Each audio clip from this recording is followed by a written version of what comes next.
पता नहीं क्यों दिल तुम्हारी तरफ खींचता है, तुमसे मिलने को दिल करता है। तुम्हारी अमानत भी तो वापस करनी है ना। तो आ जाओ, कर दो मुझे मेरी अमानत वापस। हाँ तो जाऊं, मगर किस रास्ते से? मेरा दिल कहता है कि कुदरत एक दिन मुझे तुमसे जरूर मिलाएगी, लेकिन वो दिन कब आएगा ये मैं खुद भी नहीं जानता।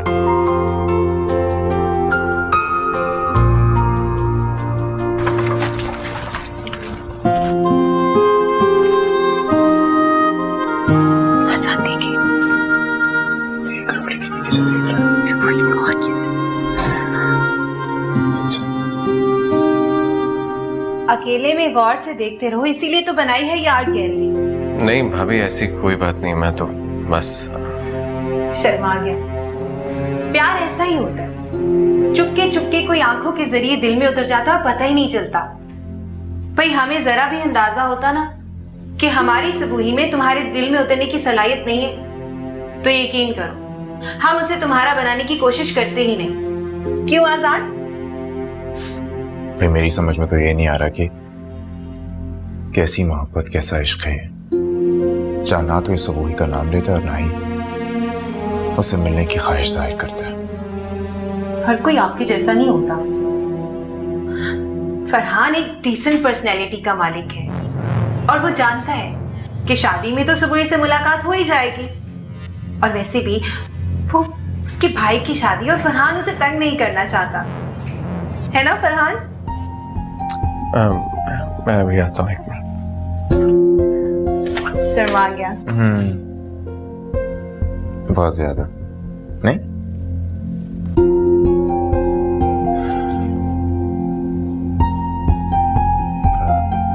चले?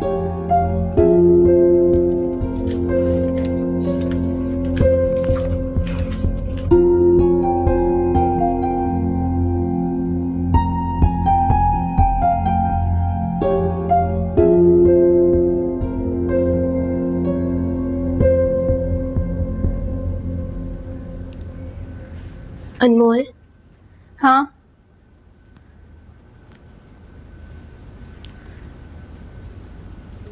आई एम सॉरी,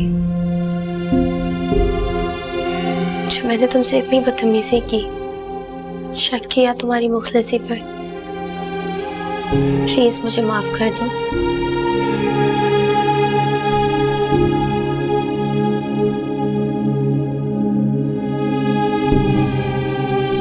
बहनें बहनों से माफी नहीं मांगती, उनका मान बढ़ाती हैं, और तुम तो मेरी जान हो, मेरा मान हो, तुम्हें माफी मांगने की कोई जरूरत नहीं।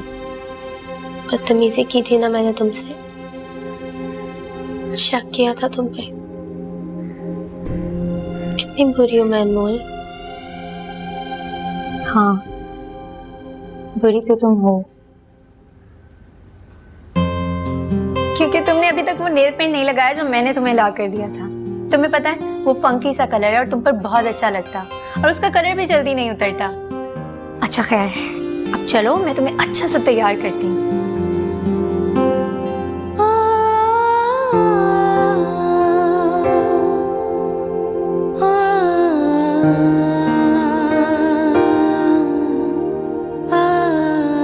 मैं तो चाहती हूँ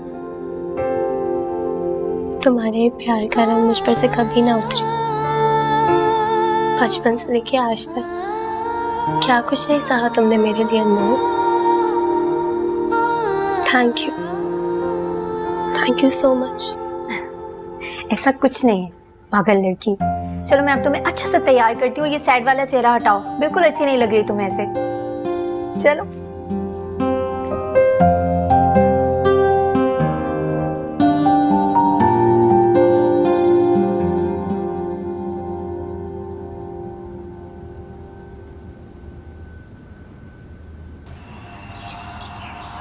बेगम साहिबा। हाँ, ये बुंदे शायद सोने के हैं, साहब के तकिए के नीचे से मिले हैं। लाओ दिखाओ। हाँ फरहान,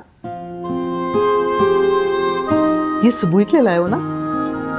जरा वजन बढ़ा देते तो और खूबसूरत लगते। नहीं नहीं मामा, ये सब वही के लिए नहीं है। सुबह के लिए नहीं तो किसके लिए? छोड़े ना मामा, जिसके लिए भी हो, बल्कि किसी के हैं ये। अरे भैया, अगर किसी के लिए तोहफा है तो उसको प्रॉपर्ली रैप तो कराओ। ये तो तकिए के नीचे से मिले। और जरा दिखाओ मुझे। अरे ये तो पहने हुए लग रहे हैं, और इसमें तो एक बाल भी है। मामा क्यों बाल की खाल निकाल रही है? ये किसी के हैं, बस मुझ तक पहुंच गए हैं, वापस करना है मुझे। अब बुंदों के पाँव तो है नहीं कि खुद चल के तुम्हारे पास आ जाएं। कोई जरिया तो होगा ना? मुझ पे शक कर रही हैं? नहीं बेटा, तुम पे शक कैसे कर सकती हूँ, लेकिन हालात और वाकयात पे शक कर सकती हूँ ना। बचपन से लेके अब तक मैंने तुम्हें इन्हीं हालात और वाकयात के दरमियान चलना सिखाया है ना। तो बस फिर भरोसा रखें मुझ पर और मेरे चाल चलन पे भी, क्योंकि चलना तो मैंने आप ही से सीखा है ना। बस इतना बता दूं, ये एक लड़की के हैं जैसे मैं जानता तक नहीं, ना उसका नाम ना उसका पता। बस दुआ करें जल्द से जल्दी हमारे उस तक पहुंचे। अरे आए ना यार, आपसे और बातें करनी आए। फरहान का कोल्ड बिहेवियर देख के मुझे फील हो रहा है जैसे सबूही के साथ उसकी शादी करवाकर मैं कोई जबरदस्ती कर रही हूँ। हाँ, वैसे कह तो तुम ठीक रही हो, लगता तो मुझे भी कुछ ऐसा ही है। फरहान तो बिल्कुल सबूही को लिफ्ट ही नहीं कराता। और तुम्हें याद है जब हमारी एंगेजमेंट हुई थी तो हम लोग कितना इन टच रहा करते थे। पहले फरहान जब भी आता था इस घर में इतनी एक्साइटमेंट, इतना हंगामा, इतना शोर शराबा होता था, और अब उसके चेहरे पे सवाए उदासी और खामोशी के कोई दूसरा एक्सप्रेशन ही नहीं होता। वैसे बाय द वे, मैं सीरियसली सोच रहा हूं कि मैं फरहान से इस बारे में बात करूं। मंगनी के बाद रजामंदी का पूछना क्या अहमियत रखता है आजान? अब अगर उसने कोई बहाना किया तो क्या हम इनकार कर देंगे? आप फरहान से बात करने की बजाय बात को आगे बढ़ाएं और जल्द ही शादी की डेट को फिक्स करवाएं। क्या डेट फिक्स इतनी जल्दी? फरियाद, तो मुझे एक बात तो बताओ, अपनी दोस्ती को रिश्तेदारी में बदलने के लिए कहीं तुम जबरदस्ती तो फरहान को सबूही के साथ नहीं बांध रही? सबूही जैसी बेवकूफ लड़की के साथ मेरी कोई ऐसी गहरी दोस्ती नहीं है कि मैं उससे अपनी रिश्तेदारी बनाने के लिए फरहान के साथ जबरदस्ती करूं। अच्छा, अगर दोस्ती नहीं है तो फिर तुम सबूही को क्यों अपनी देवरानी बनाना चाहती हो? किसी और को भी बना सकती हो।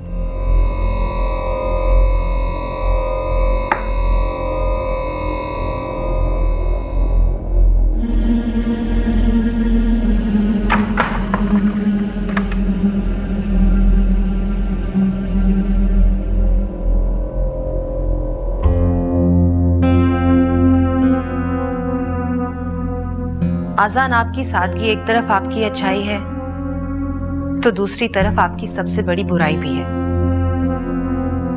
मैं ये बात कभी ना बोलती, मगर आपकी बदगुमानी मेरे लिए इतनी बढ़ गई है कि मुझे अपनी पोजीशन को क्लियर करना बहुत जरूरी हो गया। आजान, आपकी आमदनी हमारे लाइफस्टाइल को चलाने के लिए बहुत नाकाफी है। ये जो सब कुछ है ना, ये सब कुछ फरहान का है। अब अगर ऐसे में कोई चालाक लड़की उसकी बीवी बनकर आ गई तो वो हमें अपने खामन की जायदाद पर ऐश करने क्यों देगी? दूसरे ही दिन किसी किराए के मकान पर सर छुपा रहे होंगे। और मैं सबूही को अपनी देवरानी इसलिए बना रही हूं ताकि वो हमेशा मेरे इस एहसान के बोझ तले दब के रहे। और ये सब कुछ जो बचा है, ये सब कुछ फरहान का है। आपने तो उल्टे सीधे बिजनेस करके अपनी सारी जायदाद गंवा दी है। आप तो घर का किराया देना दूर की बात, अपना बोझ नहीं उठा सकते, तो हमारा बोझ क्या उठाएंगे? बस कर दो फरियाद, खुदा का वास्ता है, बस कर दो। और कितना गिरोगी मेरी नजरों में? फरियाद, इतना मत गिरो कि रिश्ते टूटने लगे। आसान, आप जज्बाती ना हो। आज अगर फरहान अपने पैरों पर खड़ा है तो उसके पीछे आपकी कुर्बानियां हैं। आपने खुद बैरून मुल्क पढ़ने की बजाय फरहान को भेजा। आसान, हमारे 2 बच्चे हैं, हम उनके फ्यूचर के लिए क्या प्लानिंग करेंगे? मेरे कहने का मतलब है फरहान की जायदाद पर मेरे बच्चों का भी उतना ही हक है।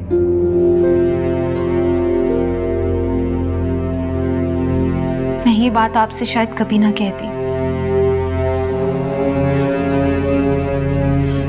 मैं आपको नीचा नहीं दिखाना चाहती थी आसान, इसलिए ये सेल्फिश गेम मैंने खुद से प्लान किया था।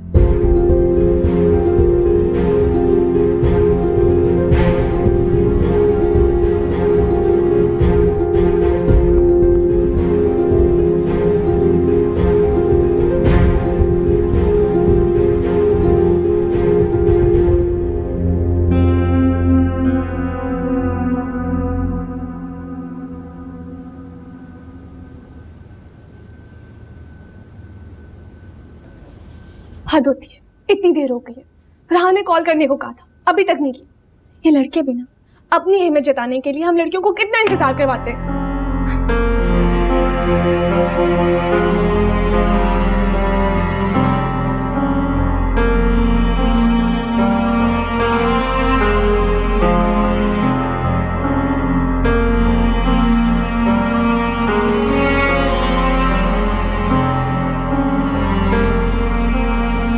मैं भी फोन नहीं करूंगी। हमेशा क्या मैं ही फोन करूं?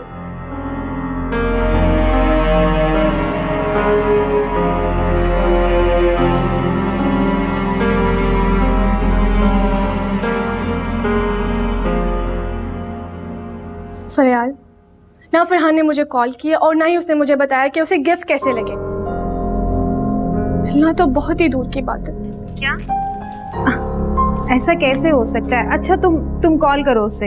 अब मुझे साफ लगता है कि वो मुझे इग्नोर कर रहा है। शुरू शुरू में हमारे बीच में बहुत अच्छी बातचीत होती रही, लेकिन अब मैं नोट कर रही हूँ अब हम ज्यादा बातचीत नहीं करते।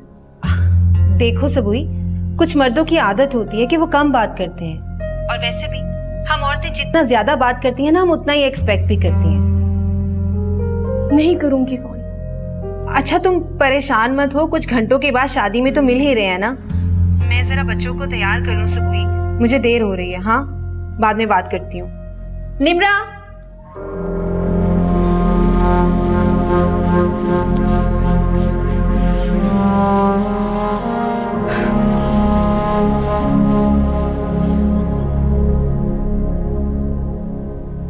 चलो अल्लाह की अमान। बेटी की असल रुखसती तो वही होती है जब वो पार्लर जाने के लिए घर से रुखसत होती है। अम्मी, आज अब्बू की बहुत याद आ रही है। वो होते तो सर पर हाथ रखते। सारे परेशानी के हालात तो उनके बगैर गुजार दिए, लेकिन आज खुशी के मौके पे उनकी दुआओं की बहुत कमी महसूस हो रही है। बेटा नसीरुद्दीन साहब की दुआएं हमेशा तुम लोगों के साथ। अच्छा चलो अब अपनी शक्ल ठीक करो, शाबाश, और अल्लाह का शुक्र अदा करो। तुम्हें हमजा जैसा मोहब्बत करने वाला शौहर, इतना बेहतरीन ससुराल मिल रहा है बेटा। और पता ना आप, तुम्हारे वालिद भले इस दुनिया में नहीं, मगर ये उनकी नेकियों का ही सिला है कि तुम्हें हमजा जैसा शौहर मिल रहा है। अरे अनमोल आ गई, वो जहेज चला गया ना? जी अम्मा। सब चला गया ना? सलीम ने कुछ रोका तो नहीं? नहीं नहीं अम्मा, सब भिजवा दिया।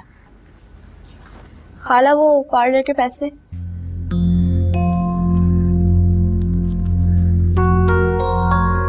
ये 5,000 हैं, 2,000 एडवांस दिया था ना। लेकिन बात तो शायद 10,000 की हुई थी। हाँ, बात 10,000 की हुई थी, लेकिन काम हो जाने के बाद उनसे कह देना अनमोल खुद आकर दे जाएगी। अब तुम लोग जाओ, काफी देर हो रही है।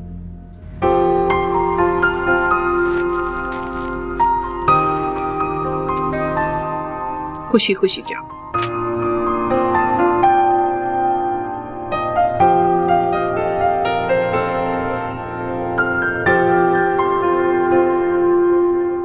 अनमोल, वो केटरिंग वालों का कुछ हिस्सा? अम्मा आपसे कितनी बार कहा है, इतना परेशान मत हुआ करें। 1-2 लोगों से बात की है, कुछ ना कुछ बंदोबस्त हो जाएगा। अल्लाह पे भरोसा रखें।